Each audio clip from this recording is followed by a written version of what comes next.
Welcome, everyone, to another debate from Intelligence² U.S. I'm John Donvan of ABC News, and once again I have the pleasure of serving as moderator as the four debaters you see sharing the stage with me here at the Skirball Center for the Performing Arts at New York University. 2 against 2. We'll be debating this motion: Obama's foreign policy spells America's decline. Now, this is a debate. It's a contest. It will have winners and losers. And you in our audience, and you're one of our largest, this is a sellout for this debate. You will be serving as our judges. By the time the debate has concluded, you will have been asked twice, both once before and once afterwards, to vote on this motion where you stand. Obama's foreign policy spells America's decline. At the end of the debate, the team that has changed most minds over the course of the argument will be declared our winner. So let's go to the preliminary vote. There is a keypad to the right of your seating position. If you agree with our motion, Obama's foreign policy spells America's decline, if you're with the 14, press number 1. If you are against the motion, press number 2. And if you are undecided at this point, press number 3. And if you feel that you've made an error, just correct it, and the system will lock in the last of your votes. And I'll have the results of that fairly shortly. We're going to have opening statements first, and after that I'll be able to report the preliminary results. So on to the debate. Round 1, opening statements by each debater in turn. They are 7 minutes each, and I would like to begin by introducing our first debater for the motion: Obama's foreign policy spells America's decline. Dan Senor, I first met when he was serving as spokesman for the Coalition Provisional Authority in Iraq. He has a lifelong and keen interest in foreign policy. In that case, he put his money where his mouth was. It was not a safe assignment at all. He has also recently been named as a putative candidate for Senate from New York State, but you have shelved that. I have. For the time being. I hope you won't hold it against me. No, but if you're interested in foreign policy, it worked out for Hillary Clinton. Right. Ladies and All right, gentlemen, I will take that as a quasi-endorsement. Dan Senor. All right. Thanks, John. Thank you, John, and thank you, Bob, for hosting this. And it's an honor to be here with Bernard-Henri Lévy and General Clark and Mort Zuckerman.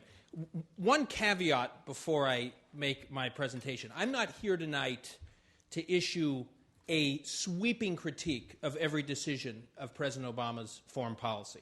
In fact, there are some that I've been quite supportive of, quite publicly supportive of. I thought it was incredibly courageous of President Obama to take on his own political base and commit to doubling down our troops in Afghanistan. Effectively, under his presidency, he will have doubled our troop levels. Maintain the commitment, the agreement in Iraq between Prime Minister Maliki and President Bush and our presence there, despite having campaigned against it vigorously during the 2008 presidential campaign.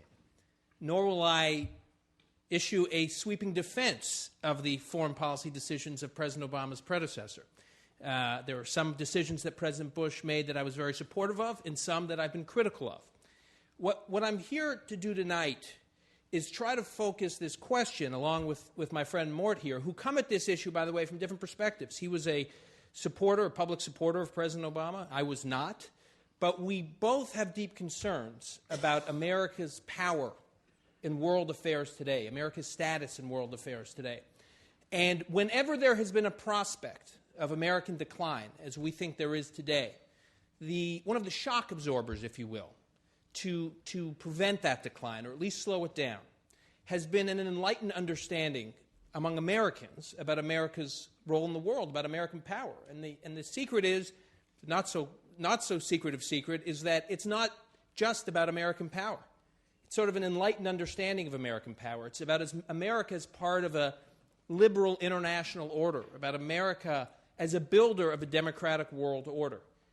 And you have seen these principles articulated, the notion that America helps to turn adversaries, whether they're autocratic regimes or totalitarian regimes, and help them transition to democracies. You've seen this throughout American history. It's a bipartisan, post-World War II at least, a bipartisan foreign policy commitment, dating back to Truman and Atchison after World War II, where they articulated certain principles. America will stand by democratic allies around the world, no matter what. America will stand by dissidents fighting for their freedom and human rights around the world, no matter what. America will consult with its allies before it panders to its adversaries, no matter what. And America will have a defense budget and a military budget, not only to defend its own borders, but to back up those principles and stand by its friends. And that is what I'm concerned about, because you are seeing a realignment in American foreign policy today that backs away from those principles. Those principles are not Republican principles, and they're not Democratic principles. As I said, you can look at Harry Truman, you can look at John F. Kennedy. America will bear any burden, pay any price to back up those principles. President Clinton, who under General Clark's superb leadership in the Balkans intervened to stop a genocide in the heart of Central Europe in the spirit of human rights, in the spirit of helping out allies. And it put American prestige on the line, by the way, not only American lives and resources, but American prestige, because he did it without UN support.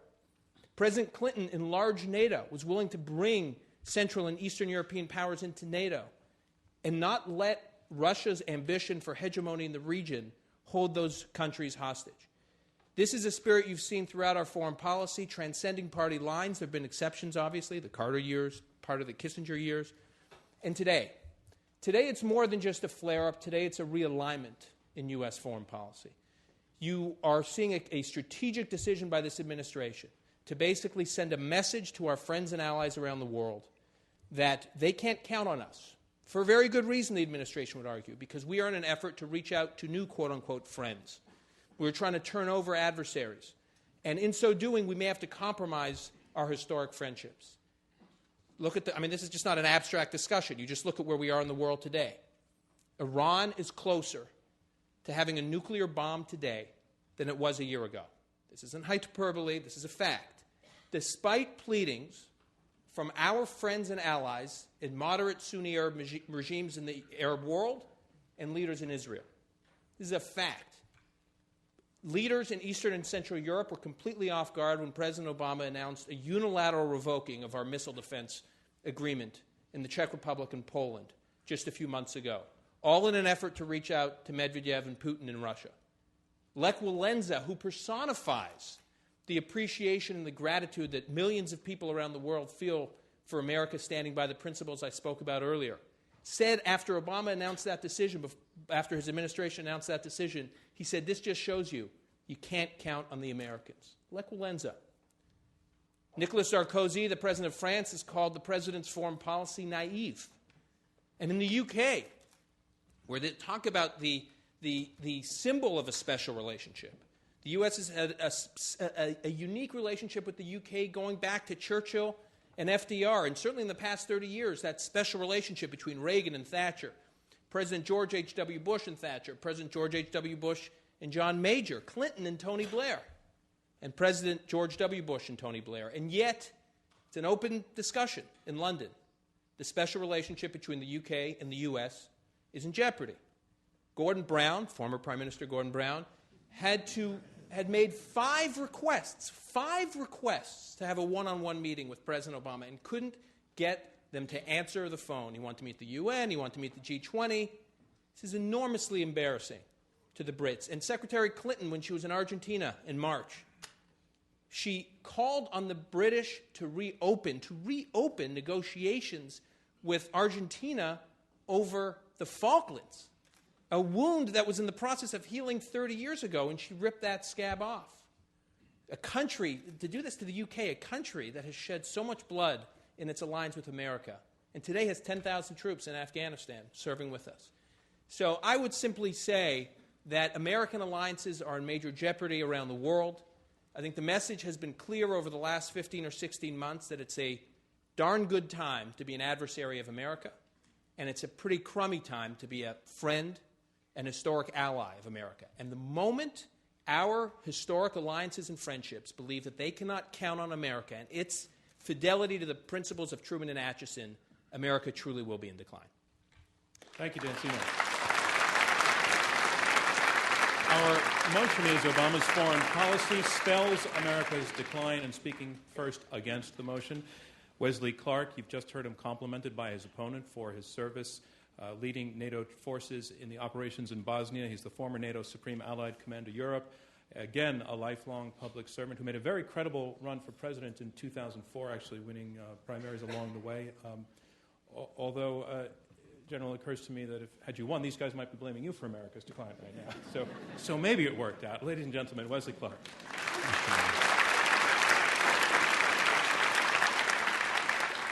John, thanks for that introduction. I'd like to be up here debating my own foreign policy, but that isn't the debate. But this is a very, very important issue. And I'm very honored to be here with Dan and with Mort and with Bernard. And thank you very much for moderating, and thanks to all of you for being here. And for those of you who did support and donate to my presidential campaign, I thank you for that too. I was very concerned about American foreign policy in 2002 and 2003. And I think my concerns at the time were warranted. I knew that going into the war in Iraq was a mistake. So did Barack Obama.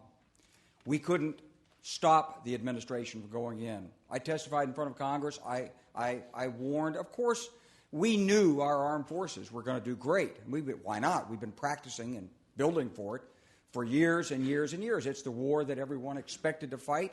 It was like, well, why is it taking us so long? So we went in there, and just as we expected, in 3 weeks or less, we were in Baghdad, and Baghdad fell, and that was the end of it, and then the troubles began.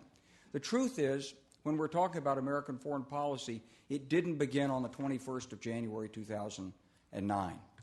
And so I want to establish 3 things tonight. First, that Barack Obama began in a deep hole. And the first rule of when you're in a deep hole is stop digging and start getting out of it. The second thing is, I think he's doing a lot of things right. And third, I want to address some of the things that Dan brought up here. So first of all, the deep hole. I don't think there's been any period in American foreign policy and domestic policy where we've seen so many crises and difficulties. It started with 9/11, when the administration basically ignored the experience of the Clinton administration, didn't pay enough attention to terrorism, and we got clobbered. It then went into a war in Afghanistan that didn't target the correct enemy, that was just a scattering of bombs. Osama bin Laden was there. The military was never told to get him, and he went to Pakistan. Then we withdrew our intelligence assets. We prepared to go to war with Iraq, which, for a variety of reasons that have never been fully explained, the administration was insistent on doing. That easy victory turned into a drawn-out, very expensive, very difficult insurgency. In the process, we lost friends and allies as they all fell by the wayside, except for a couple of great allies like Britain and Italy. But the Europeans rightly had questions about how necessary this war was. We were no more in the deep insurgency than Katrina came, and Hugo Chavez and others had to offer assistance to the United States because we couldn't seem to take care of our own problems in Katrina, and then followed up by the financial collapse of 2007, 2008, which really put us in a hole as a nation that was in decline. So Barack Obama had a very tough row to hoe. I think he's doing a lot of things right. He's starting by trying to make more friends and fewer enemies in the world. So he's reached out a hand of friendship to the Islamic world. His speech in Cairo was incredibly well received. He was nominated and received the Nobel Peace Prize based on the atmosphere he projected. And that atmosphere goes a long way in international relations. He's kept our military strong. He has doubled down in Afghanistan. He's made it clear that there'll be no easy path for terrorists in the United States. He's stayed very tough on homeland security. He's stuck with the commitments America made in Iraq. He's got a team in the Pentagon and elsewhere that will follow through on the effective policies of the previous administration and modify them where necessary. So I think he's doing a lot of things right in terms of keeping us safe. I think in terms of his work with NATO, they've made very strong presentations at the NATO summit. We brought in new members in NATO, Albania and Croatia, helping to fill out the Balkans and try to bring stability into that region. And we've worked on other areas, like trying to open up Burma. He's broadened the dialogue so that when we go to the Asia-Pacific economic groups and ASEAN and talk over there, we're not just talking about pursuing terrorists. We're talking about all the other things that are important for us. And he's taken a major role in international economic affairs. And really, there's nothing more important for America at this point, after you keep America safe, than to rebuild this economy and to work with our friends and allies around the world to do that. And he's doing all of that. As far as Iran is concerned, and here I want to turn to the third point. Let's talk about Iran. Because of going into Iraq, the Bush administration was never able to bring moral force or intelligence to bear on Iran. In fact, there was an erroneous intelligence report in 2007 that said they'd given up their nuclear program. So let's give the president time to sort of get traction in world affairs. He's had it. He's brought consensus to bear in the United Nations that Iran is not complying. All options are on the table. That chapter is not over by a long shot, I would predict. As far as missile defense is concerned, there's a better way to do it. That's a missile defense that we have right now on our Navy ships that can intercept mid-course. We may need to go back to Europe at a later time when the Iranians deploy an intercontinental ballistic missile, but they're a long way from having it right now.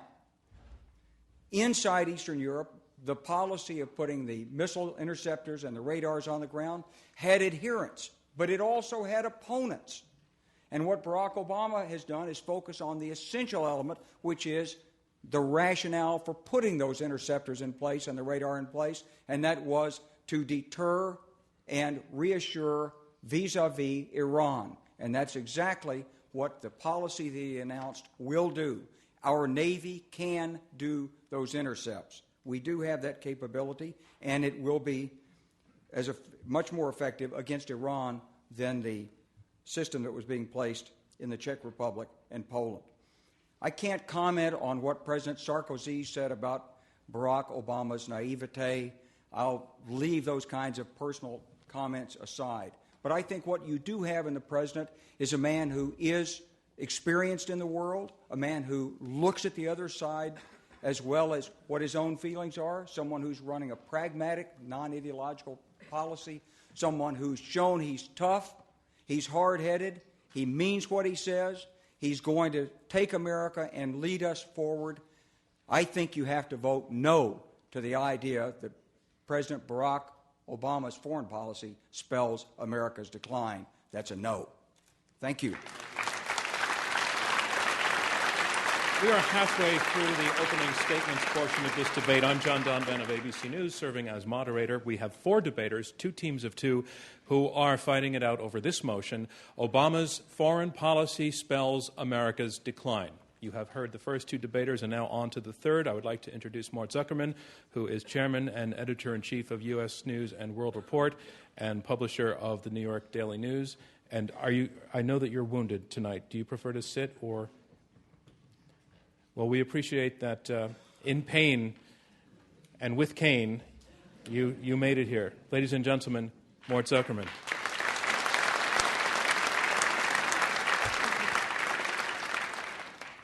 Well, if you thought you were in pain before I spoke, wait till you see what it's going to be like after I speak. Good evening. I want to share with the other speakers the pleasure of being a part of this wonderful group and to speak to this audience. Let me just say, when President Obama came into office, there was really a quiet sigh of relief around the world because he wasn't George Bush. The expectations, no, I don't mean that. I think there was a huge concern in the world about the nature of American leadership at that point. And the expectations about President Obama were exceedingly high. Now, any president of the United States really inherits a great legacy. We stand at the top of the power ladder. We are not a dominant power, but we're the leading power. And we're the only power that can coordinate and coalesce groups of nations. Most countries distrust the United States less than they distrust one another. So they look for Washington for leadership, and they look for Washington to support them against regional opponents and other threats. They know they cannot solve most of these problems without the United States, and they need our leadership in the most severe and serious way. Now, my sense, however, is that President Obama on this level is uncomfortable with this role for the United States. He seems to be uncomfortable in leading a lot of other nations and almost feels that there's nothing special about America's role in the world. Instead, what you have, it seems to me, is too much well-intentioned belief in the power of rhetoric, goodwill, and too little appreciation of reality. As the former president of the Council on Foreign Relations, Les Gelb, put it, there is the impression that Obama confuses speeches with policies. Now, foreign policy entails an understanding of the cultural, historical, and personal political circumstances of those we are dealing with. And this is where I think we have a real problem, because there is, I think, a critical mass of influential people in world affairs who once held high hopes for this president and have begun to wonder whether or not they have misjudged the man. In the Middle East, they always talk about the following. There are two chess games that are always being played in the Middle East. One is the chessboard that you see on top of the table. The other is the chessboard that is below the table that nobody sees except the people who know how to play the game. And the sense that they have is that this administration does not know how to play the game and has made mistake after mistake after mistake to the point where there is really an erosion of confidence in the United States and a limitation, therefore, on what we can accomplish. And it also has contributed to a growing perception that Obama's management of American power is almost amateurish. He tends to speak as a teacher rather than as a leader. Now, in meetings with many of the leaders of the Arab world, particularly the Sunni leaders, they fear an expansionist Iran proceeding with full speed ahead on a program to develop nuclear weapons on top of programs testing intermediate range missiles. I will give you an illustration of how a major foreign leader of an Arab country put it to me. When you remember, Obama said, if people extend a hand to shake our hands instead of a fist, we will shake that hand. He says the problem is with Iran. You can't deal with them by shaking their hand. You have to deal with them by showing that you are capable of exercising the fist. And that is that understanding and that understanding of the culture, not just in the Middle East, but in many parts of the world, that is missing. And what do you have? You have the centrifuges continuing to spin in Iraq. And there is no sense, for example, when they had the uprising on the streets of Iraq, that we were there with them, that we were on, as Fuad Ajami put it, on freedom's side. Now the question is Iran going to be emboldened by what they see and experience as American weakness and the lack of real willpower? Well, as long as the Arab foreign ministers put it in the following way. One of them said, and this is a quote, he said, they are hopelessly naive. The Americans are hopelessly naive. And they, in that part of the world, naivete is not just naivete. It is seen as weakness, and it really gives the impression that the leadership does not have the stuff that real leaders are made of. And that is the feeling that they have about America these days. Now, this is what French President Sarkozy was referring to. I mean, in fairness to what he said, Obama basically comes and gives a speech about, wouldn't it be nice if the world did not have any nuclear weapons? Yes, it would. And he basically said, this is almost an alternative universe, he said. It's as if nuclear weapons could be banished from the face of the earth. They cannot be, he said. And Sarkozy pointed out that there are two countries, he says this in the meeting in which the president was in the audience. He said there are two countries right in front of us doing the exact opposite, referring, of course, to North Korea and Iran. And Iran that had ignored 5 UN resolutions on this issue alone. In a later diplomatic push vis-a-vis Iran and North Korea, that yielded nothing.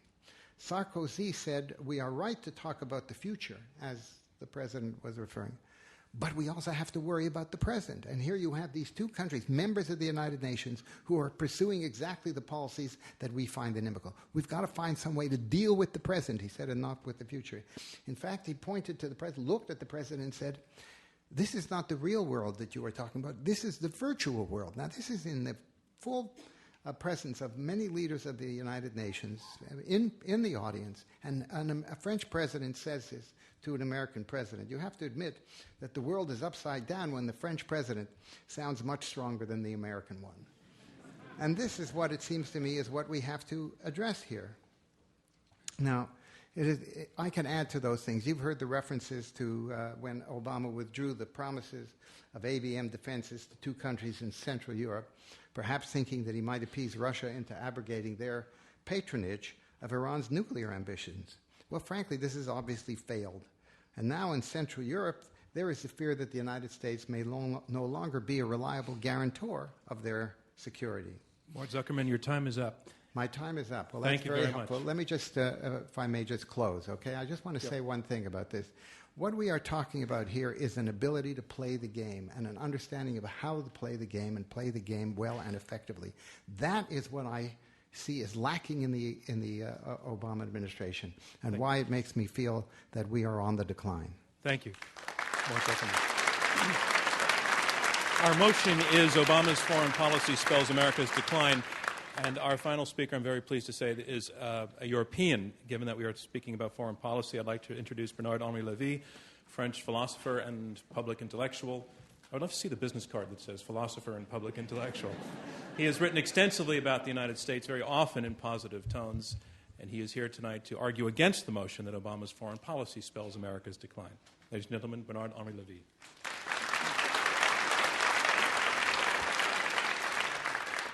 Yes, absolutely against, for sure. In this debate, I will have a big handicap and a little advantage. The big handicap is unfortunately my terrible and pitiful English. I must apologize. And my little advantage is to look at this topic, at this motion from outside, and maybe from a slightly objective point of view. When you speak about Obama's foreign policy spelling America's decline, what do people say in reality? Number one, they speak about the weakness, the supposed weakness of Barack Obama, his practice of compromise, his taste of compromise, and so on. I think it is not true. I think that Obama, as I see him from outside, tries compromise, makes the most he can do with compromise, and when it does not work, for Syria, for example, when Syria proves to be continuing to bring some heavy weapons to a fascist party, which is Hezbollah, then sanctions and strength. Barack Obama, as any of your last presidents, believes in strength, but he believes in strength as the great strategist, as Sun Tzu, as Clausewitz, as Machiavelli, holding the fire, and not this zero degree of strength, which is just the Jacksonian politics. The second thing which is meant when one speaks about Barack Obama spelling the decline of America alludes to the fact that Obama would be not enough supportive to his natural allies and too much supportive for his enemies.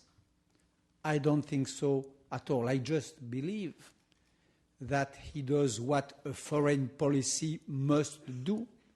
A foreign policy, by definition, speaks with enemies, speaks with ugly leaders, and in the respect of the natural alliance.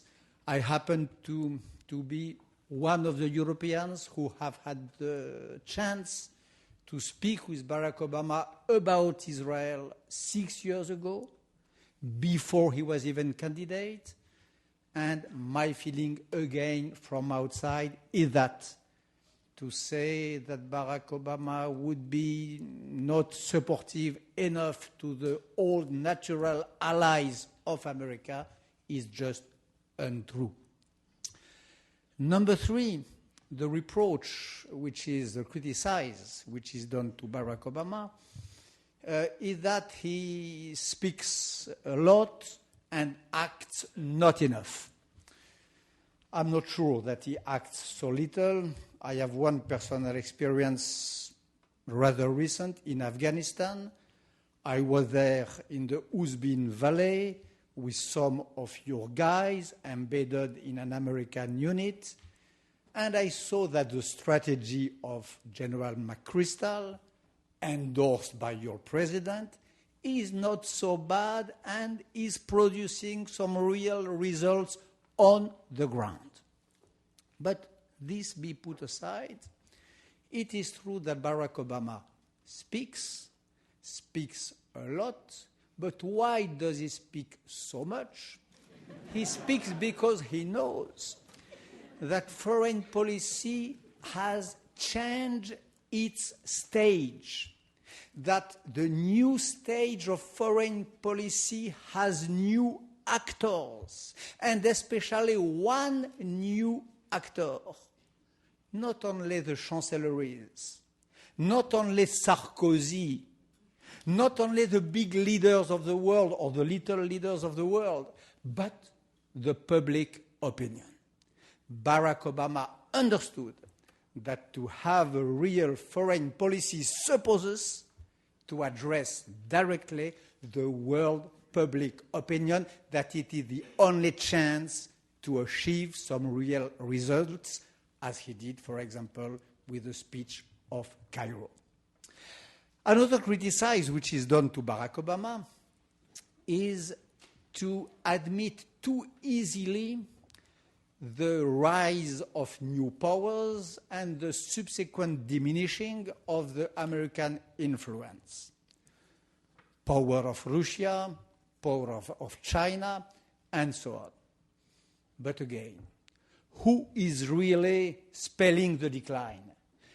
Those who still live in the world of yesterday, frozen in old schemes, or those who try to understand the world which is coming with new lens, with new glasses, and trying to maintain the rank of America in this new world?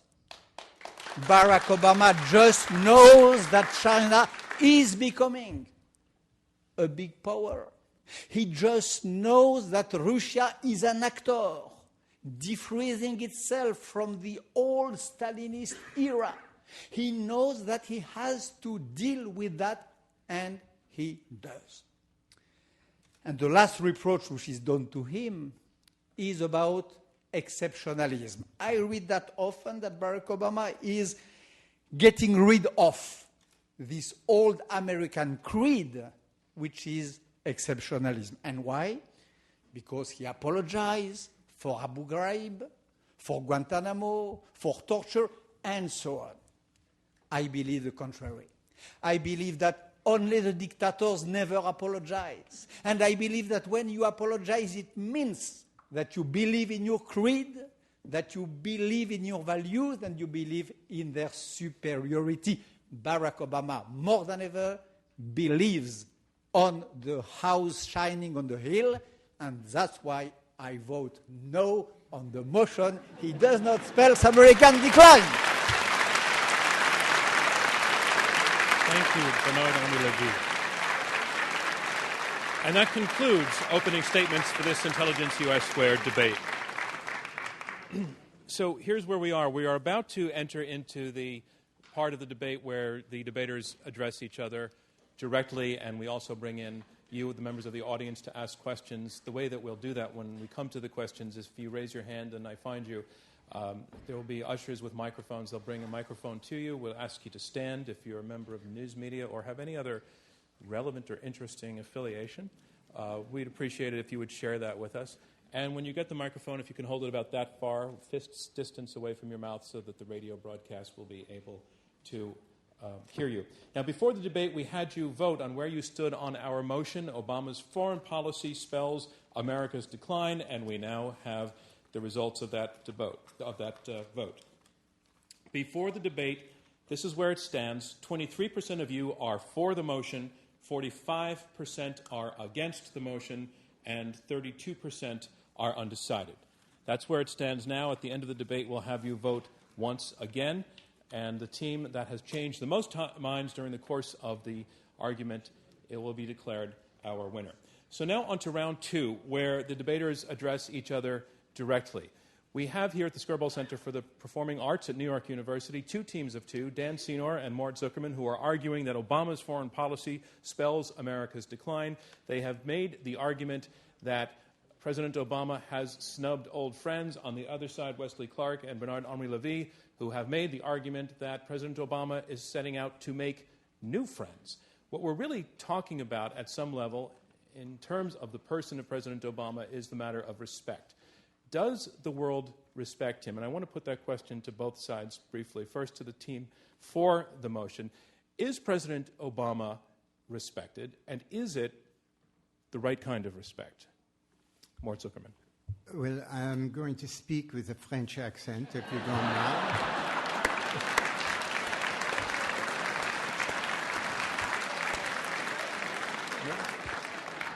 This is unfair. I will quote a major Asian leader who said, a very well-known Asian leader who said, in the world of Asia, in the leadership of Asia, which is the leadership that runs that part of the world, we are concerned that Obama does not have the strength to confront his enemies, and we fear that he does not have the strength to support his friends. Now, I am not saying that there isn't an expanded role for the media in many different parts of the world, but in terms of the way political decisions and political power is exercised, I would ask you to think, if I may, do you think that the ability to speak is influencing the way political decisions are made in those parts of the world where we are trying to influence them? Do we think that we are getting through to the leadership because Obama gives speeches? So you do not think he's respected? No, I think he is respected. I don't think he is effective. To the other side. Wesley Clark. Well, I think he is effective. I think what he's done first is he's set up a base of public understanding for his values and America's values and his vision. And I think he's very effectively captured world opinion on that. He's then set about restoring the relationship with allies, fulfilling his responsibilities to protect the United States, which he's done, and then trying to work to head off the greatest challenges we face. So, for example, you were talking about nuclear weapons, Mort, and he called together a nuclear nonproliferation summit in Washington. People came, and it was important, and it was a private meeting. And they came because they respect him and they respect what he stands for in the United States of America. I think most of us would agree that the greatest single threat we face right now is a nuclear weapon in the hands of terrorists. And that's the problem Barack Obama is focusing on. So I give him high marks for the summit. I give him high marks for moving ahead with the symbolism of a START agreement with Russia to reduce levels of nuclear weapons. And I give him high marks for the general focus that he's brought to bear on looking to prevent future problems from emerging. Dan Senor. Yeah, I would just say that the fear of nuclear weapons getting to the hands of terrorists is not really an abstract debate, right? I mean, Iran, according to the IAEA, according to our own intelligence community, Iran will have some sort of nuclear weapon, some sort of breakout capacity very soon, 2 years, 3 years. That's really quick, 2015 perhaps, 2016. We still don't have a Security Council resolution, despite high approval, public opinion approval of President Obama around the world. The Chinese won't get on board. The Russians won't get on board. The Iranians basically say, and the IAEA says, that Iran has mastered something like 3,000 centrifuges, enough to actually build a weapon. I mean, you know, speeches and personal biography and personal charisma are wonderful. They're nice. I think people around the world like us. I just think they're limited commodities in foreign affairs. You're saying the goodwill does not translate. Nations don't make major decisions about their security because President Obama gives a nice speech. They do what's in their interest. So I guess I would ask either of you, show me one example, one, that has generated any benefit in response to Obama's wonderful speeches. What have we gotten? I mean, the ultimate measure is Iran's about to build a nuclear bomb. So what have his speeches done to arrest that progress? Bernard-Henri Lévy. I give you two examples. Barack Obama is your first president and first leader of high rank to have said that the risk of a terrorist group having a nuclear devices in hands could happen in Pakistan. He is the first one who have designated Pakistan as a major problem. You had a president who said it was Iraq and who looked for the nuclear weapons with a lamp torch. Barack Obama says that the problem is in Pakistan. This changed all the deal inside the Pakistani power, inside the ISI, and more important, inside the civil society in Pakistan. Example number 2. Wait, let's while we hold that, because I want to. I'm very excited for number 2, because number 1, that is your big get, is that Obama said that Pakistan poses a threat. One of the rationales that Bush used for going into Afghanistan is that Pakistan could fall. It has its hands on nuclear weapons, and those nuclear weapons could get in the wrong hands. Your big get is that Obama basically confirmed something we all know. Let's hear number 2. Example number 2. President Bush, during his 8 years, delivered a huge, unconditional, untied aid to Pakistan government without any conditions regarding the topic we are speaking today. Barack Obama has changed that. And this is not speak, this is not speech, this is acts. Number 2, the speech of Cairo. You know, the best way to help your friends is to disarm the enemies of your friends. And the speech of Cairo had one concrete effect, which is to comfort the moderates in Islam, to isolate the people of Al-Qaeda, the fanatics and the integrists, to divide the Muslim world. And this is also a speech which has concrete effect on the ground. I can tell you, I know Pakistan, I went in Algeria, I went in Afghanistan. The new strategy of McChrystal, for example, today, consists in isolating the Taliban inside the civil society, demonstrating to the peasants in Afghanistan that their interest is not to protect the Taliban. Hamas is stronger today than it was a year ago. Syria's announced, or it's been reported, that Syria's sending Katyusha rockets to Lebanon to give to Hezbollah, and more sophisticated weaponry than that. Iran, as I said, is nowhere near slowing down their nuclear weaponization program. Exactly. So it was a great speech. It was a very moving, and it was a poetic speech. But Dan, what Bernard is saying is that its concrete effect was to tell the moderates out there, we are with you. Is that not meaningful? I would say it's nice, but at the end of the day, the moderates need to know that we are going to stand with them. And exactly what has Barack Obama indicated in terms of what political capital and what resources America will expend to stand with these moderates. You had an opportunity in Iran.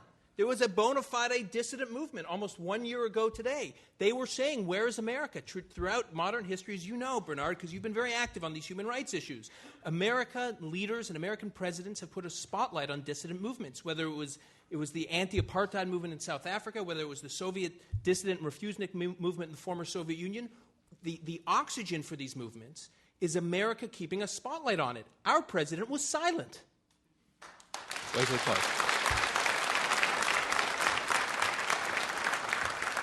Well, in the first place, the inspiration for a lot of that movement came from the words of Barack Obama and his symbolism. Secondly, I think it's very interesting that you want to ask what's the benefit of a speech, because one of the things that we should be talking about is concrete policies and specific actions. One of the things we did learn during the previous administration was that harsh rhetoric doesn't help. Strong, bullheaded rhetoric appeals to Americans, but it doesn't change foreign affairs. It's what Ahmadinejad wants. It helps him consolidate his grip on power when we call him names. So Barack Obama played a very clever strategy in that. It didn't work, but it was a clever strategy. It didn't work. You can't, America, I'm sorry, even though I know that I would like to believe that America could cause a revolt inside Iran. We've been talking about a change in regime through 6 administrations, and it hasn't happened in Iran yet. And so I don't think it's a legitimate criticism to say that Barack Obama gave a speech and the Iranian revolt against the Ahmadinejad didn't work. I mean, that's not cause and effect. But what is a demonstration of Barack Obama's strength is his staying with his commitment in Iraq. It is reinforcing in Afghanistan. And there's not a leader in the world who would look at Barack Obama and say he made an easy decision on that. He did not pander to the American public. And those of you in this audience, I bet if you took a vote on that, the majority of this audience would not have supported him when he put those extra troops into Afghanistan. And yet, that was the right call, and it was a tough call, and he is recognized around the world for his courage in making that call. I, too, have talked to foreign leaders, and, Mort, that's what they tell me. Mort Zuckerman. Well, I think you, again, I hate to say this, but I think you're speaking only to foreign leaders who speak with a French accent. I don't know what else to tell you. No, that's an unfair comment. Look, let me just say this. The one area of the world I think where we have to worry about is, frankly, the Middle East. And there you have, I think, a couple of countries and a couple of movements that are really threatening a lot of our allies, Iran being one, the movements in Hezbollah and Hamas and leadership, basically terrorist groups of that sort. For Syria to have just provided Scud missiles or their equivalent to Hezbollah is changing the whole military context of the region. Nothing is stopping these people, and I don't dismiss entirely the rhetoric of the president. I'm just saying that in that part of the world, you need a lot more than rhetoric. I don't want to diminish what the value of rhetoric is, but you have to translate that into other policies that really do have an effect against the people who are threatening. But Wesley Clark just talked about a concrete move of putting more troops into Afghanistan. Yes, that wasn't rhetoric. That was no. I don't disagree with that. I mean, I wasn't referring at that point. At that point, we were in a position in Afghanistan, and there is an issue, a connection between Afghanistan and Pakistan, as we all know.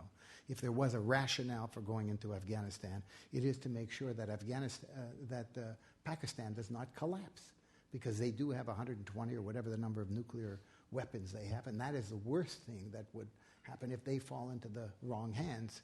So in a sense, we are protecting Pakistan and all of that. So I don't diminish that. I'm not saying that everything he's done is wrong. I'm just saying that when you play this game out there, and it is, in a sense, an understanding of how to work in that community, I'm afraid that the rhetoric that is being saluted here is not nearly as effective as you would say, and the policies that would be effective are simply not being carried out. Our motion is Obama's foreign policy spells America's decline. And in arguing for this motion, are you saying that the decline has begun already? We're in it?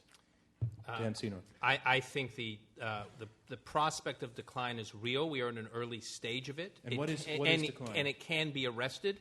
As General Clark and Bernard said, General Clark in his opening statement said that America was in decline when Barack Obama took over, that we were in a deep hole. So then you're arguing that we're already in decline.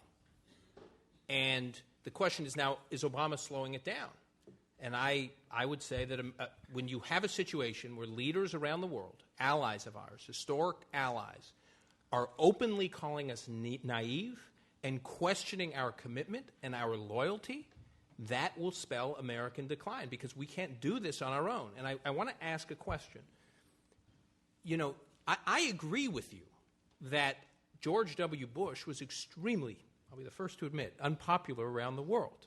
All right? He got much bigger crowds opposing him traveling around the world than Barack Obama gets supporting him.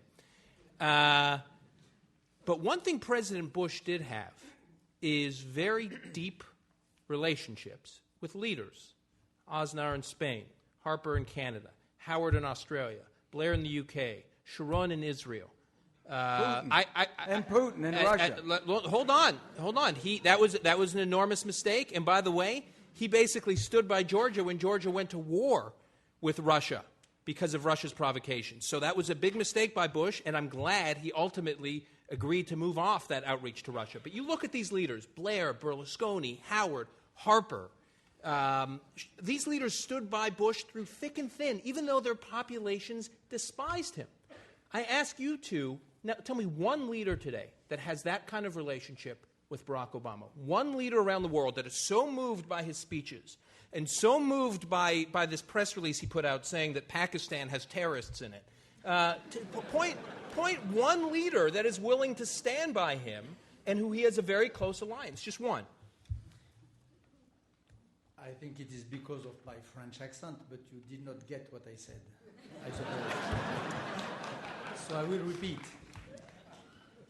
The characteristic of the period where we are is that Berlusconi, Zapatero, and even Sarkozy might be less important today than the peoples, than the masses, than the huge crowds who all over the world were fed by a rubbish anti-Americanism for ages, and who are slightly changing their mind. Maybe Sarkozy say that Barack Obama is naive, but it's not maybe. He said it in a speech before the UN General Assembly. Sarkozy is not so important.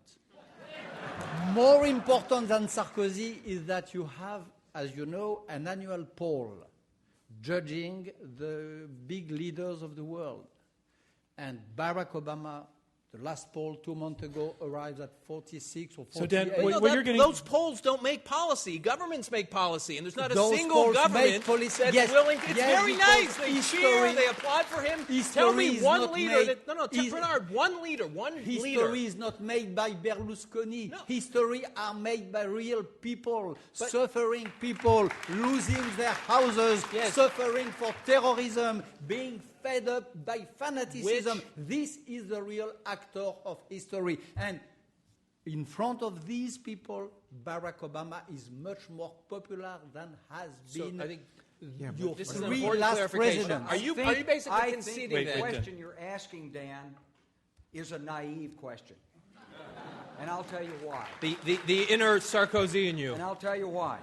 Because if you believe that leaders stand by the United States because of some personal relationship with the president, then you're neglecting the whole political basis for their own mandate in their own country.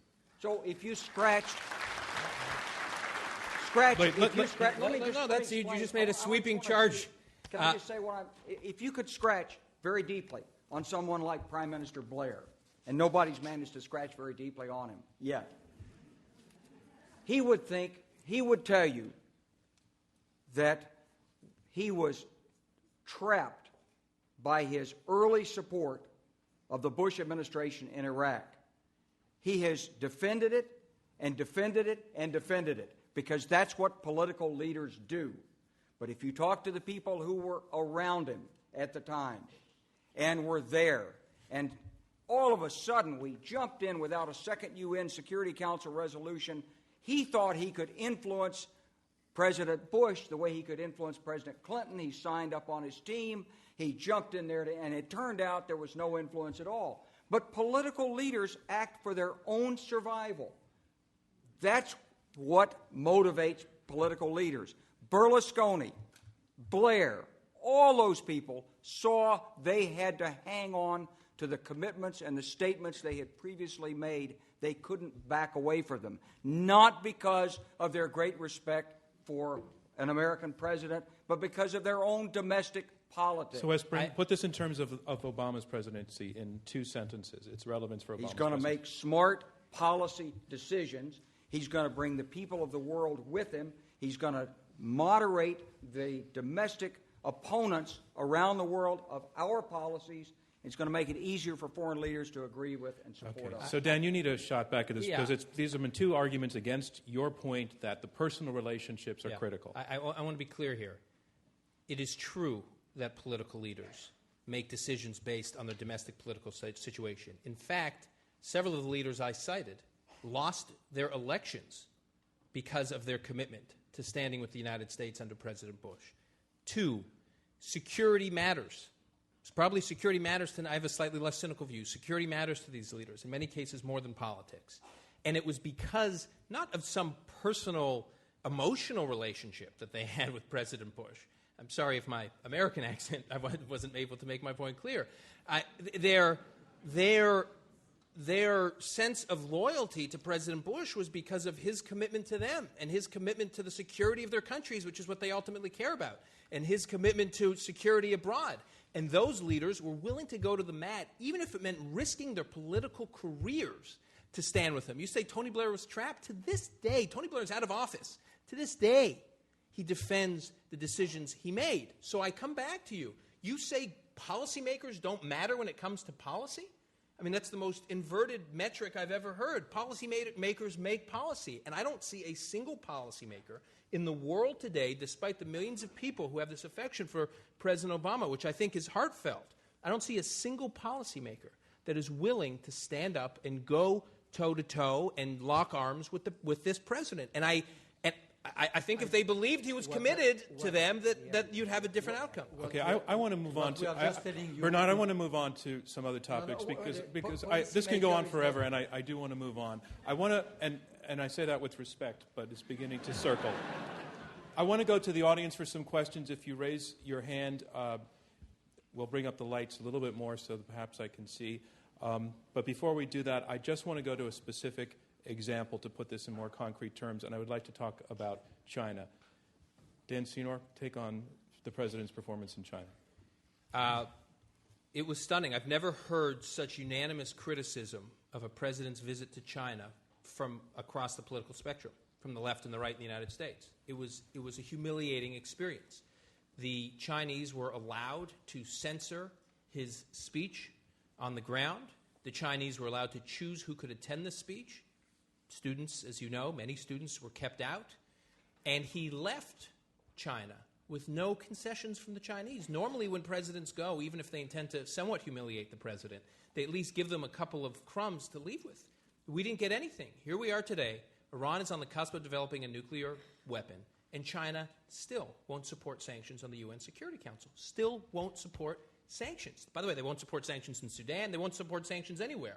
So I keep coming back to my question. What do we get? What have we gotten for this new posture? Response from the other side.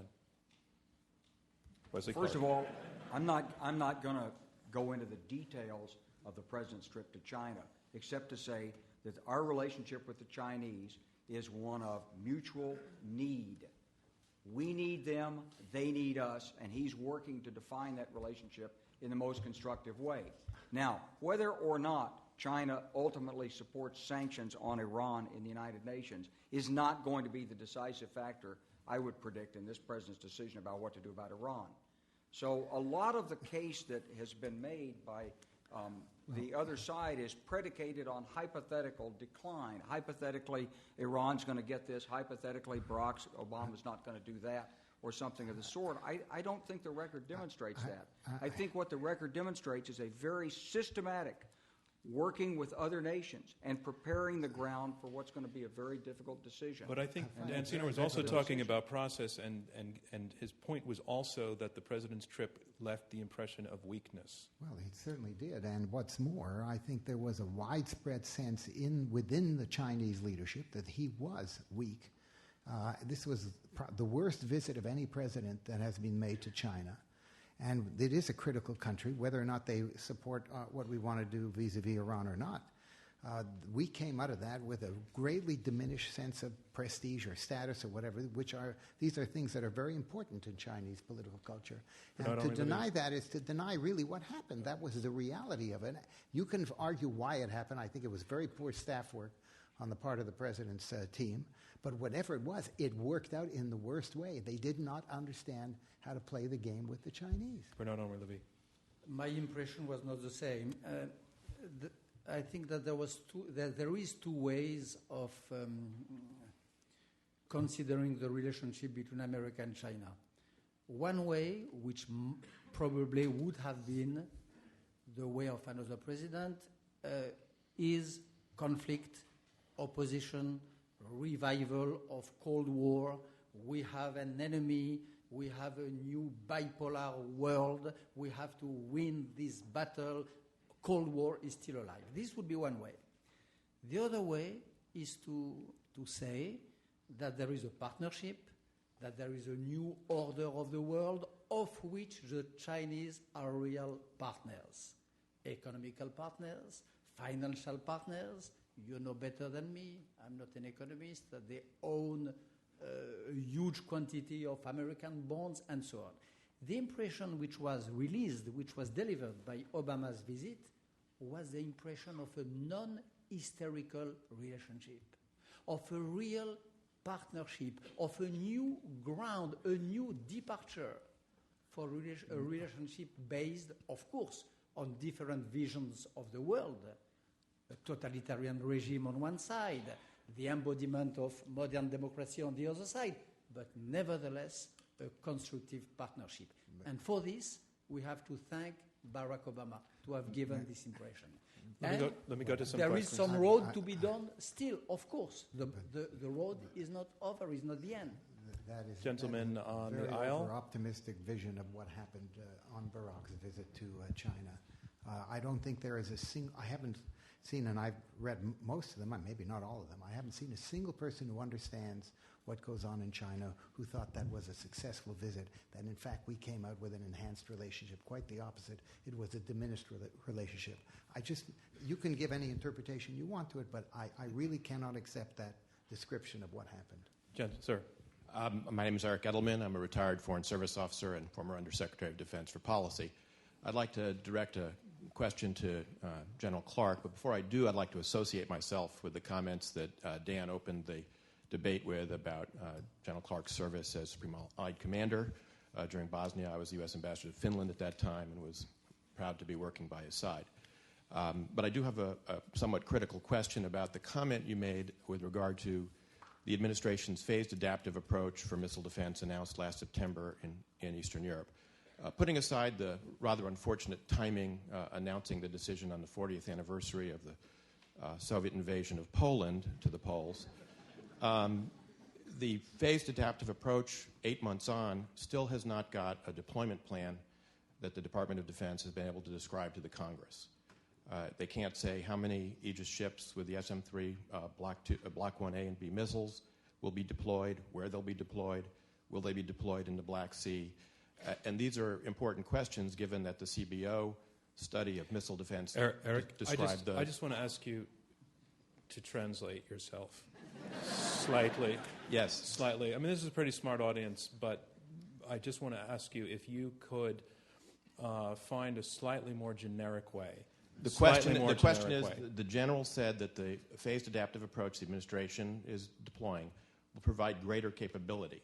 My question is, how can you judge that when we don't know what the deployment plan is?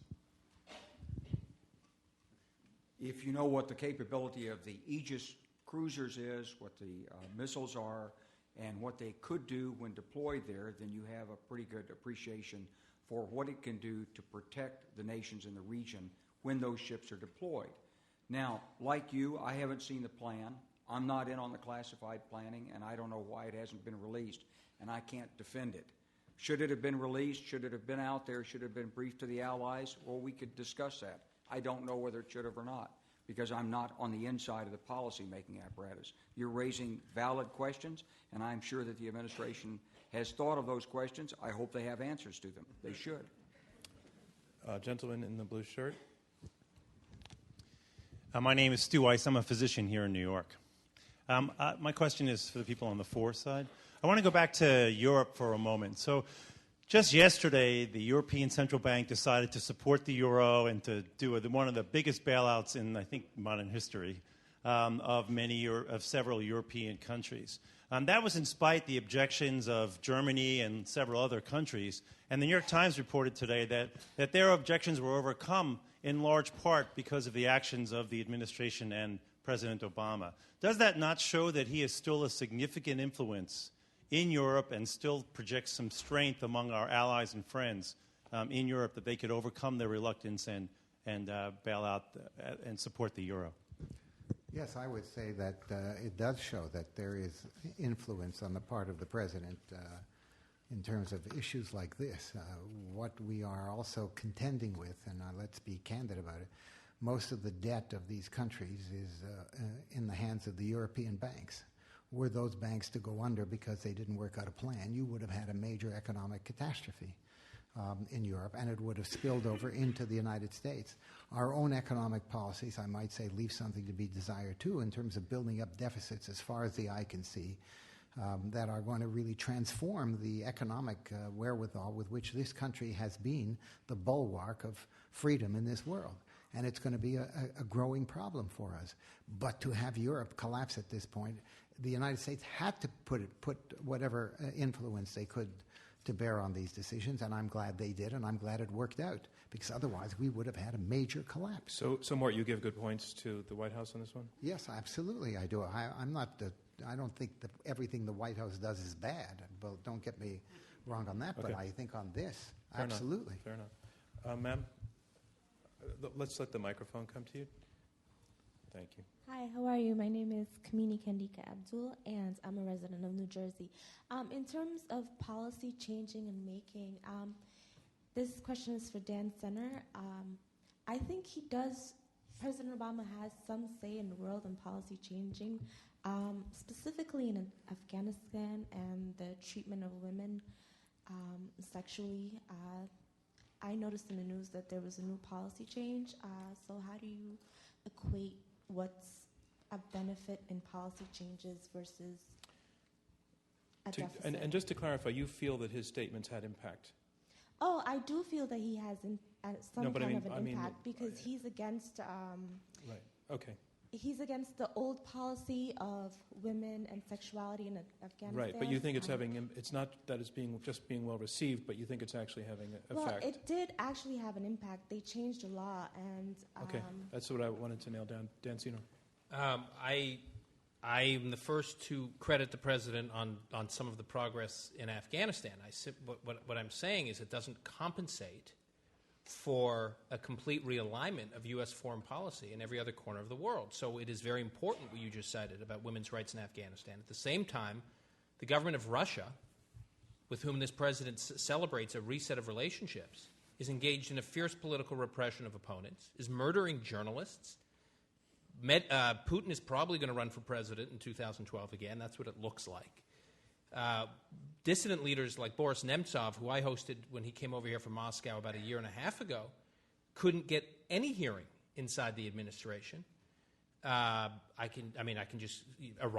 The dissident movement in Iran was basically left on their own, left hung out to dry. And the notion that the president not putting a spotlight on them, as General Clark said, somehow would weaken the Iranian regime. The Iranian regime blamed us and demonized us no matter what we did, and they were more than happy to do it even though we were silent. And as I said, here we are a year later. The dissident movement is weaker than it was a year ago, and Iran is closer to getting a nuclear weapon. I think that makes the world a less stable place, and I think it is more consistent with American decline than it is American ascendancy. If Iran develops a nuclear weapon capability, we will have a nuclear arms race in the Middle East, the likes of which we have never seen. And this is not like a hypothetical thing. These are news reports coming out of Egypt and out of Saudi Arabia and out of Yemen. Dan, I want to interrupt you because I want to bring it back to the question and let Wesley respond as well to the question. And if you felt that you were mischaracterized by Dan, I'll give you a crack at that. But the questioner was asking about the impact of the president's remarks about the rights of women. She's claiming that it has some sort of real impact. And I think, Dan, you're saying, yeah, maybe it does, but it's not enough.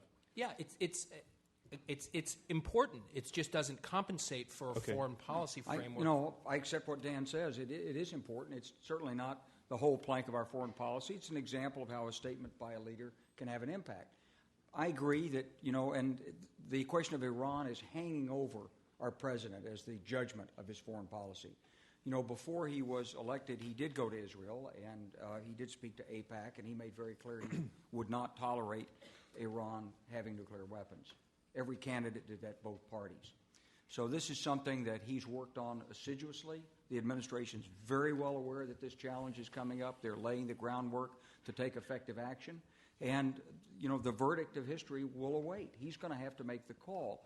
But I don't want to minimize the significance of this decision because Dan is exactly right on this. This is a pivotal decision in the future of the Middle East, the future of nonproliferation, and the future of the world security structure as we know it.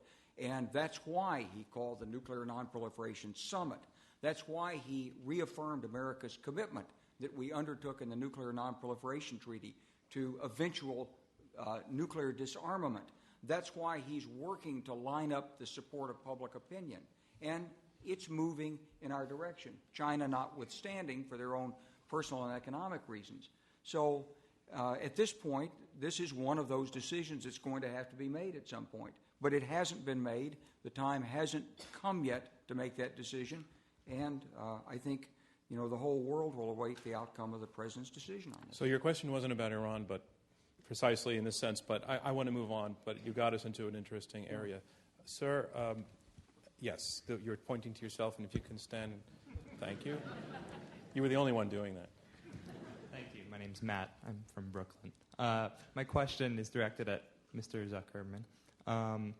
It was mentioned that you were a supporter of Barack Obama during the campaign. So it seems to me that he campaigned on this policy of engagement that you oppose and has only become more, his policy in places like Afghanistan and Pakistan has only become more muscular and alienating his base since he has come into office. So I'm wondering how you can explain that discrepancy. And I have another question, just very short for everybody. I'm only going to take one question. That's just one of our rules. Let's let that go. Well, yes, I did support. You're saying he's not engaging enough. Obama, yes.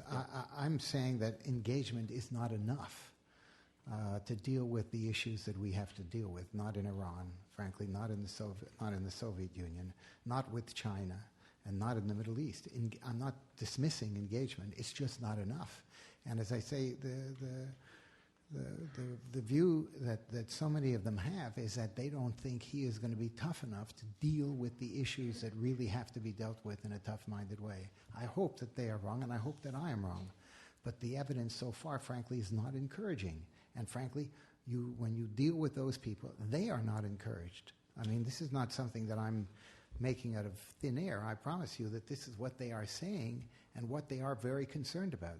Okay, so I support engagement, but engagement is one hand. The other hand is you have to be able to deal not just with a handshake, but with a clenched fist. I need to say something for the radio broadcast. We are in the question and answer section of this Intelligence Squared U.S. debate. I'm John Donvan as moderator. We have 4 debaters, 2 teams of 2, who are arguing over this motion: Obama's foreign policy spells America's decline. And sir, just you can nod or not. I just want to ask you, your critique of the president's performance is a more critique from the left, that he's become too muscular. Am I correct about that? That you're citing that critique. So he's getting it from the other side. And I believe, Bernard, that's also the case often in Europe, that where people are disappointed in Europe with the president is that, in fact, he did send troops into Afghanistan and that he went to accept his Nobel Prize and made an argument in support of war in certain causes. And then, in fact, they thought he was too tough, which is the opposite of this side. There is not so many critics against Obama in Europe. I don't think so. What is very positive and very positively appreciated in Europe is that Obama engaged some troops in Afghanistan, maybe not enough according to some, but with some concrete, effective and important results on the ground. This is the important point. With some troops, not as many as some would have wanted, some real results, 2 sorts of results. And you have to be very concrete and go into details to appreciate these sort of things. Number 1, as I said, inside Afghanistan, isolation of Taliban. This is a new reality on the ground. Taliban are less and less as fish in water in some of the valleys where there were kings a few months ago. Number 2, 2 years ago, I happened to be, I'm sorry, but in Afghanistan 2 years ago, and I saw some units, offensive units, which were American units, fighting units, with some Afghan scouts embedded in the American units. 2 years after, now, few months ago, it is a reverse. You have some national Afghan battling units with some embedded American, not scouts, but mentors. I mean by that the situation on the ground is changing, that the new strategy implemented by Barack Obama and his high command begin to give its fruits. Let's see if your components concede that point or not. It is concrete, it is precise. Look, as I've made it clear at the beginning of this talk, this evening, I think what President Obama's this decision to support General Petraeus and General McChrystal in Afghanistan were enormously important. I actually have deep concerns about Afghanistan right now, about the civilian-military coordination. I think we are potentially heading for a crisis on the ground in Afghanistan as it relates to civilian-military coordination. But that said, I don't take 1 ounce away from the President's courageous decision on Afghanistan. To me, it's important, but it doesn't make for a foreign policy. Bernard, look, I have been a great admirer of yours. Throughout your career, you have advocated for human rights and the importance of standing with dissident movements, even as a centerpiece of foreign policy. There were about 40 individuals that signed a letter to the President on the eve of his trip to Moscow asking him to meet with opposition, a small d democratic opposition figures in Moscow while he was there.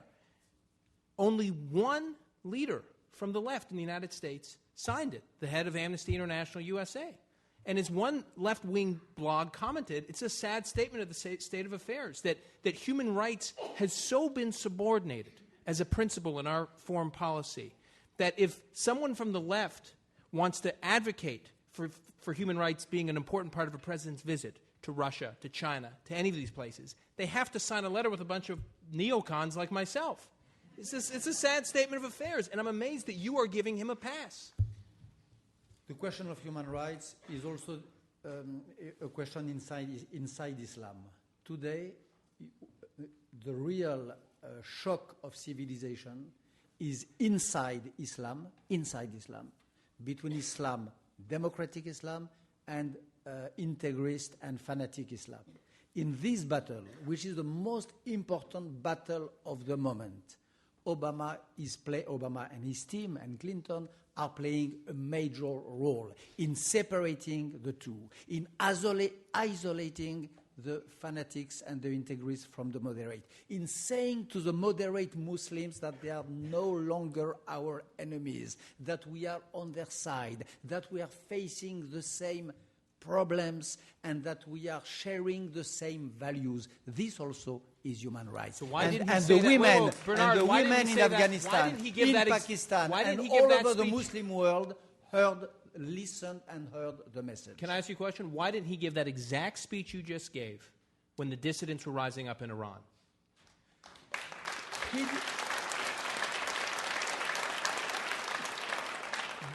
Because he did it in a way. Because it was a very complicated story. Mousavi was nearly under arrest, was threatened to death. You had some dissidents who were shot dead, like Neda, in the street.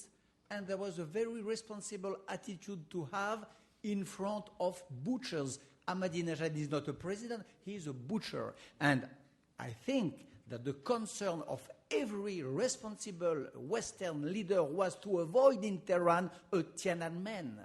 There was the threat of a huge Tiananmen, 10 times maybe more bloody than Tiananmen. And I think that Obama acted not so badly between the human rights attitude and between the accountability in front of what could happen on the other side. The Iranian regime's response made Tiananmen look like a day at the park. The regime was more repressive today than it has been at any time. The regime is stronger today than it has been at any time. Let you speak. Let me finish. And Mousavi and his leaders were calling on America. Where is America? Why isn't America putting a spotlight on our movement, giving us the oxygen we need? Let's take them at their word. All right, sir. Okay, Wes, because you haven't been in a bit. I have to come back on the human rights issue. Look, I don't think the United States government under Barack Obama has moved one iota off its steadfast commitment to human rights every country in the world. Now, what there is a disagreement about tactics. There are some who believe that you should carry human rights on the top of the banner and use it in a provocative way when you're making a visit abroad. There are others who believe that there's a more constructive way to go at it. I'm involved in a number of organizations, and I talk to people when I travel abroad, and I find no difference in the solemn dedication of the United States government to human rights. But I do think that there is a difference in calling for human rights and making a big splash about it as a provocative gesture when you go into a country where you know you're going to have conflict on this. and trying to work behind the scenes and more quietly to actually improve the opportunity for human rights. And so that's what this administration is trying to do. Ma'am, if you don't read your question, I see her holding a piece of paper. If you're prepared to just blurt it out, we'll take your question and make it brief. Thanks. Don't read. Hi, my name's Anna. I'm a senior at the University of Vermont, and my question is directed towards the opposition bench. Both of you spoke about how the leaders do what's best for their country and how now public opinion is now more important and even considered the new actor when it comes to foreign policy. Why is it then, when foreign policy is so important to public opinion, and public opinion says that what Obama did and his actions towards Israel and the Israeli government earlier this year was inappropriate? He did not listen to public opinion until 2 bipartisan letters came to him from Congress. If public opinion is so imperative to the president and his foreign policy, how come it took Congress to back it? And in that case, you're talking about U.S. public opinion. Yes. Okay. Yes, but I was not speaking about this public opinion only. Yeah, I didn't think so. I was speaking about world public opinion. And I was saying that we are going out, we are living a policy of big hugs, of good buddies, Sarkozy, Bush, and so on, and we are good friends, blah, blah, blah. This was the old politics. And George W. Bush was very good at that. Had hugs with Sarkozy, with Berlusconi, with Aznar in Spain, and so on. And that today we are discovering a real moving actor, which is the public opinion, the fighting public opinion in Iran, which is the women in Afghanistan, which is all the people around the world. And to this, Barack Obama addresses for the first time a language which goes at the same time to the brain and to the heart. I travel a lot. It is the first time since many years that I see that the flag of America is again a new bright flag, meaning a hope for a major part of the world, especially in the very deserted parts of the world. And this is very new, and it's more important than the buddies' hugs between Sarkozy and George W. Bush. There's a gentleman with the brown blazer and the necktie, white shirt. No, farther up. Yeah. Yes, sir. It's Daniel Nadelman from New York City. Let's assume that Barack Obama and the United States have every intention, with or without Israelis' assistance or cooperation, in taking out Iran's nuclear capacity. If that's the case, what sort of public foreign policy robust strength would you like to see Obama do between now and when that actually happens, when they decide that's the right time to happen, for him to demonstrate the type of strength that you're saying that he's not actually demonstrating now? There's a bill before Congress right now that would impose sanctions on Iran on the import of petroleum products, which the Iranian economy is dependent on. The House has passed this legislation overwhelmingly. The Senate has passed it overwhelmingly legislatively, and it is in conference right now. The administration is opposed to it. I think that's a grave mistake. Another question?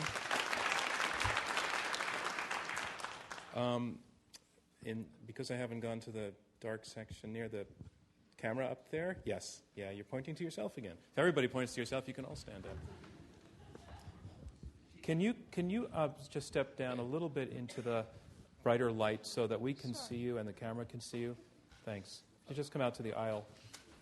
My name is Reese Schoenfeld, and I'm an occasional journalist. And I have an advantage of being a little older than most of you. And I remember 1956, when the Voice of America spoke loudly to the people of Hungary and suggested they revolt. And I remember what happened afterwards very well. I can say with pride that our news organization had one of the 2 Americans in there covering it at the time. And I think that what happened in Budapest, in Hungary, would have been absolutely repeated if we had encouraged Iranians. Can you take this to a question, Iranian sir? Rebels. Could you take it to a question, though? Yes. Do you think it is more likely that the encouragement of Iranian rebels would have resulted in bloodshed and with no further progress, or that we should have spoken loudly with no ability to protect them? Well, I think that's a fair question. Zuckerman. And I don't know the answer. I don't know if anybody knows the answer. I think one of the rationales for the restraint of the American administration was to have the Iranian government be able to divert the attention from those people who were at home objecting to their government and to their policies and blame it all on America. And we didn't want to be the lightning rod, so to speak, for the opposition which they would have brought forth against the people who were dissenting. I don't know. Nobody will ever know what would have worked better. I do think that's a fair argument to make. I don't know the answer to that question. I actually, as Mort said, it's very difficult to prove a counterfactual, what would have happened if. But we do know what actually happened, right? The administration chose to be silent, and there was bloodshed in the streets of Tehran. And the dissident leaders, who we hope are the future leaders of Iran, were saying, where is America? That much we know. And we know the whole world watched that happen, where we looked impotent in the face of a major threat to the Iranian regime. We also know that the administration was saying at the time that if we stand back and are silent, this will make it easier for the Iranians to come to the negotiating table with us on disarming their nuclear capability. That was an argument, that it'll help them moderate because they won't feel under siege, they won't feel under pressure, and they'll come to the table. Well, here we are, almost a year later, exactly, and the Iranians, as I said, just mastered 3,000 centrifuges. The IAEA is basically conceding that Iran is well on its way to having a nuclear weapon. Dan, since you have said that, and we're running out of time, I want to let Wes respond. Let's respond to that, and then I want to do one more question. You have to be careful in foreign policy not to adopt a feel-good foreign policy. I agree. And one of the persistent elements of what we're getting from our worthy opponents is a feel-good foreign policy. It's like, I'm America. Stand up. This is what I believe. That's all well and good, and it goes great in a Rotary Club where I come from. But when you're actually trying to influence other nations, that kind of logic doesn't work. That's the logic that animated the last administration. It didn't work. We're not going to repeat it. I have time for one more question. Yeah, in the white sweater? Yes? The microphone's on its way to you. Thanks.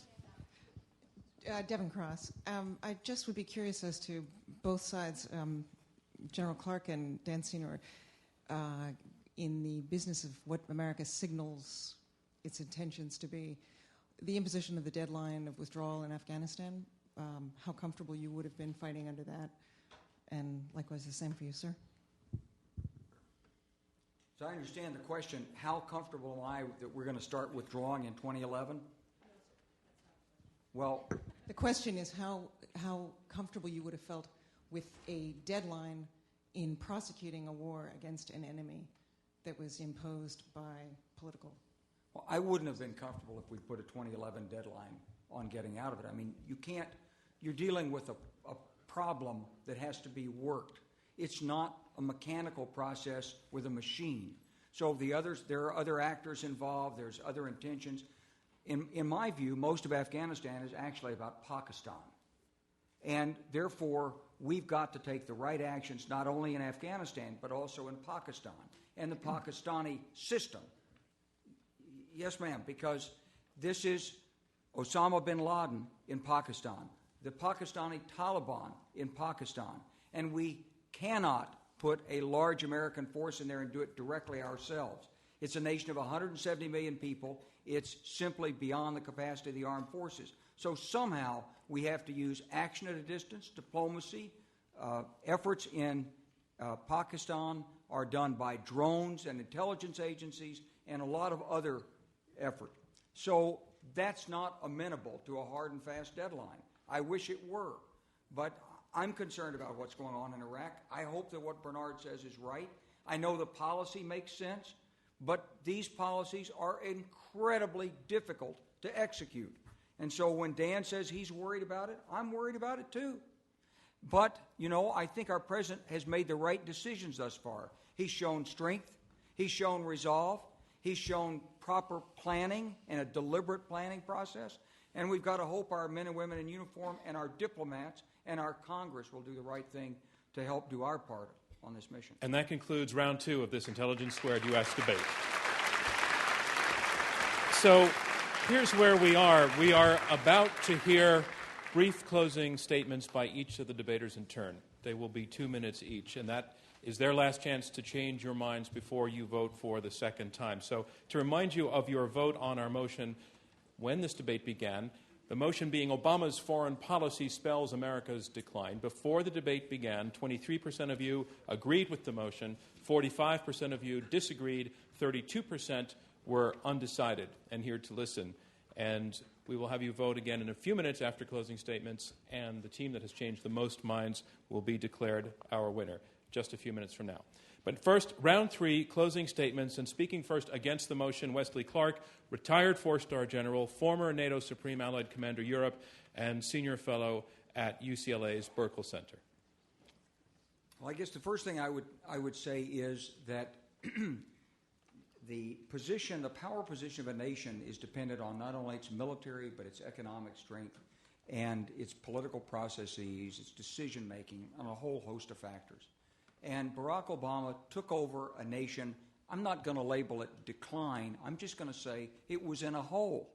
And he's tried to work very systematically to pull us up out of that hole, keeping us safe, dealing with other nations. He hasn't accepted the old prejudices. He did not go to China and say, I won't talk to you unless you release 2 human rights activists right now. Because the issues between the United States and China are not best dealt with in that kind of a public forum. He went to Europe and reassured our allies. He's been very strong in the NATO summits, but he's also tried to reach out to Medvedev in Russia. Maybe it won't work, but he's done as much as he can to line up the strategy. He knows what the crucial decisions are that are coming. And every indication shows our president is a man of strong logic, strong convictions, and a man who doesn't hesitate to make tough decisions when they're necessary. He knows those decisions are coming in this administration. And when he makes them, I think you'll see that America is a strong, capable, and respected nation. America, our foreign policy under Barack Obama, spelling America's decline? I don't think so. I think you're seeing America rebuilding itself, pulling itself up by the bootstraps to move forward into the 21st century. Thank you. Thank you, Wesley Clark. Our motion is Obama's foreign policy spells America's decline, and now summarizing his position against the motion, Dan Senor, Adjunct Senior Fellow at the Council of Foreign Relations. His new book on Israel's economic miracle, Startup Nation, has just come out and I believe is on sale in the lobby. He's a former Pentagon and White House advisor. Ladies and gentlemen, Dan Senor. There was an interesting development about 6-8 weeks ago after the administration caused a near rupture in the U.S.-Israel relationship over an insult that the administration felt it had been subjected to by the Israeli government over the settlement issue in East Jerusalem. A week later, Secretary Clinton went to Moscow. And the purpose of that trip was to try to get the Russians to get on board on the Security Council for real sanctions against Iran. She arrived in Moscow, and everyone knew that was the purpose of her trip. And upon her arrival, the foreign minister of Russia publicly announced that Russia was resuming its building of the nuclear plant in Bushehr, Iran. Welcome to Moscow, Madam Secretary. When a senior administration official who was quoted in the Washington Post was asked, do you think that was an insult? He said, absolutely not. Now, anyone who believes that, by the way, shouldn't be a senior administration official. But more importantly, it's a metaphor for this administration's realignment of its foreign policy. Whether it's in Latin America, whether it's in the Arab world, whether it's in Israel, whether it's in Eastern and Central Europe, we are sending a very consistent message, and the leaders of that part of the world are no longer saying it quietly. They are saying it publicly, that they feel that America is moving away from its historic commitments to those countries. As you heard tonight, there's not a single policymaker or government leader, as Bernard and General Clark said, there's not a single policymaker or government leader that they can cite that is willing to stand with America today and expend real political capital to stand with America. There are no real concessions to point to for all this outreach we've done. for all these speeches that the president has given. As I said before, personal biography is nice and it is moving to win over crowds around the world. It is not a substitute for a foreign policy, especially when your country's in decline. Thank you, Dan Senor. The motion, Obama's foreign policy spells America's decline, and summarizing his position against the motion, Bernard-Henri Lévy, French philosopher and best-selling author. Yes, to conclude, I think that we are entering in a new world with new rules of the game, with new actors, and that, of course, the decline is possible. It is a possibility of the destiny of America. But I believe that Obama resists this possible decline for the following reasons. Number one, he says bye-bye to this terrible illusion, which was the neoconservative illusion that you could build democracy just like a Fiat Lux. This is a very important move. Number two, about human rights. I am a militant of human rights all my life, but I know also that when you are the chief of the first superpower in the world, you must be accountable for every single word you express. You cannot go to say to the Iranian people, go, revolt, go in front of the tanks, and then what? Are you ready to support? Are you ready to wage war or not? Obama has the wisdom not to act this way. Number three, he acts with a very wise mix of strength and retention of strength, fire and holding the fire. He never said that he was against the military option in, for example, the Iranian situation, but he opens the game. And this is what foreign policy is. And at the end, I must say that since 2 years, it is more easy all over the world to be a friend of America. You can be proud today to be a friend of America, which was not the case 3, 4, 5, or 8 years ago. I'm sorry to say that. Thank you. Thank you, Bernard-Henri Lévy. The motion, Obama's foreign policy spells America's decline, and finally, summarizing his position in support of this motion, Mort Zuckerman, chairman and editor-in-chief of U.S. News and World Report and publisher of the New York Daily News. The reference was made to the economy and to the economic condition of the United States, which I think is a critical part of everything that we are talking about. We never got a chance in terms of time to do that. But if there is one area where, in my judgment, we have made huge errors that is going to compound the macroeconomic problems of the United States, is in fact the way we have responded to the economic crisis. That, in fairness, to an extent, Obama inherited. But in my judgment, the policies that he adopted were simply inadequate to the problem. They were wrongly focused. There isn't a country in the world that doesn't understand how serious the problems are for the United States and its economy. And if there is one area where we had a huge reach around the world, it was in the area of the economy. And that, I will suggest to you, is the area where this administration has failed the most. And by the way, the people who know it most clearly are the American people, and that's why his support has dropped so dramatically. So without going into that in any more detail, because there's no time, I think that it contributes mightily to the conclusions that we would urge you to have. Thank you, Mort Zuckerman. And that concludes our closing statements, and now it's time to learn which side has argued best. We're going to ask you again to go to the keypads at your seat and to register your vote now. Our motion is Obama's foreign policy spells America's decline. If you now agree with the side arguing for this motion, Dan Senor and Mort Zuckerman, push number 1. If you disagree with the motion, Bernard-Henri Lévy and Wesley Clark, push number 2. And if you remain or became undecided, push number 3. And we're going to have the results actually just in a couple of minutes. It takes an instant to get these in. So before that, I just want to chat about a couple of things. First of all, as I said at the beginning of the evening, this is the end of our 4th season, and we gave a round of applause to Robert Rosencrantz for making all this possible. I also, somebody else who absolutely needs to be thanked for making these things happen month after month is the executive producer and her rather spare team of support, who put this thing together. It's very, very much more difficult than it would look, not just the care and feeding of all of these people on the stage, but the hall, the publicity, all of it. She does everything but upholster the seats that you're sitting on. So, Diana Wolf, if you'll stand up, it's time to take some credit.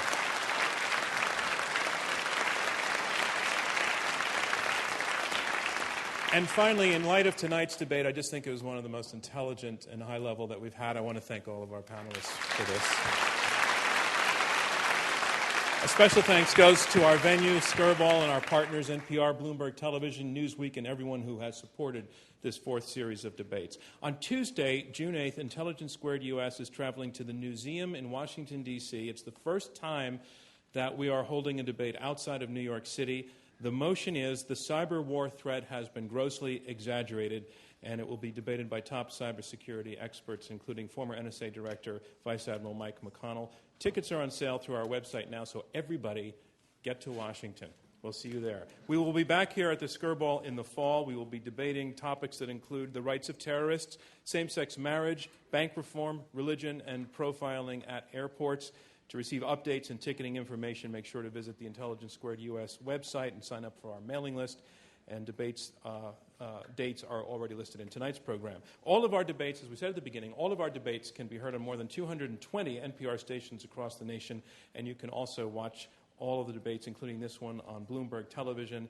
The air dates and times can be found in your program. And don't forget to read about tonight's debate in next week's copy of Newsweek, and you can pick up a current issue on the way out. All right, it's all in. I've just been given the results. Remember, the team that changes the most minds is declared the victor, and here it is.